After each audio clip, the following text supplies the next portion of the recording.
Hello and welcome back to my channel. In this video, I will be showing you around the Zilker Botanical Garden located in Austin, Texas. So quickly, here is a glimpse at the map, and it is a pretty big park. So make sure you have enough time to try to enjoy all of it. In this video, however, I do not show the entire park. I only show portions of the right-hand side of it or the Japanese aspect or the Asian aspect of it.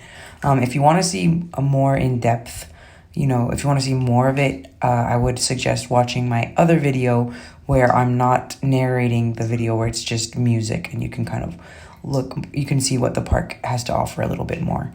So in this video, I showed you the front office, where it's just basically a shop. Now you purchase the tickets online in advance and they scan your barcode and you're free to go in.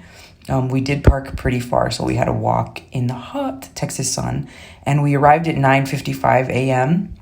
to try to beat some of that, Texas heat.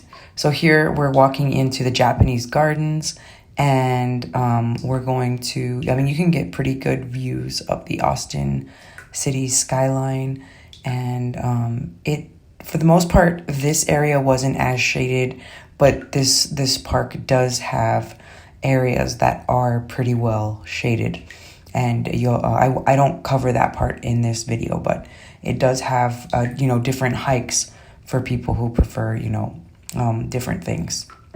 But I do love the bamboo garden and this little overlook here where you can see more glimpses of the city skyline, and you can step out of the hot sun for a second, and it just talks about the spirit of the Japanese garden, and it offers really pretty views of Austin. Due to COVID, they are limiting how many people can enter the park at a time, but I do believe the capacity is over 200 people. So there definitely wasn't that many people when we went. It did seem relatively empty. However, there were a few other guests that we did come across. But the garden is big enough to where, everybody has enough space to enjoy, their privacy and time alone for those who come to these type of gardens to kind of reflect and just be alone. There's plenty of space for everybody. Here's a bit of advice. Please wear walking shoes, because some of the areas, the surfaces are uneven, and rocks the rocks are jagged and they come out, in different areas. And first, those of you who are not experienced hikers, it is easy to trip and fall. And unfortunately, one of us did fall and, got seriously hurt.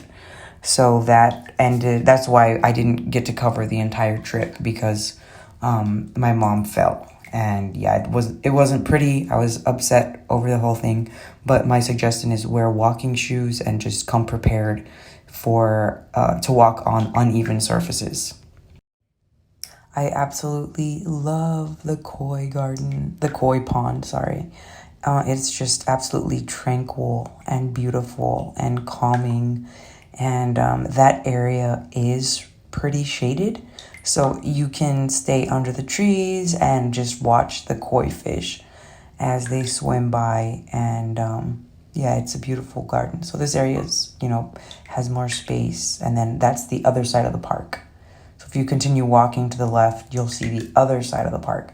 And that side is pretty cool. I think I got more parts of that in my other video, okay? So now we're walking back to the car, and to cool off, I ordered some delicious matcha from this little cute coffee shop, and I recommend it to anyone who's visiting the gardens as a nice little refresher. Thank you so much for watching, and I hope you enjoyed this video.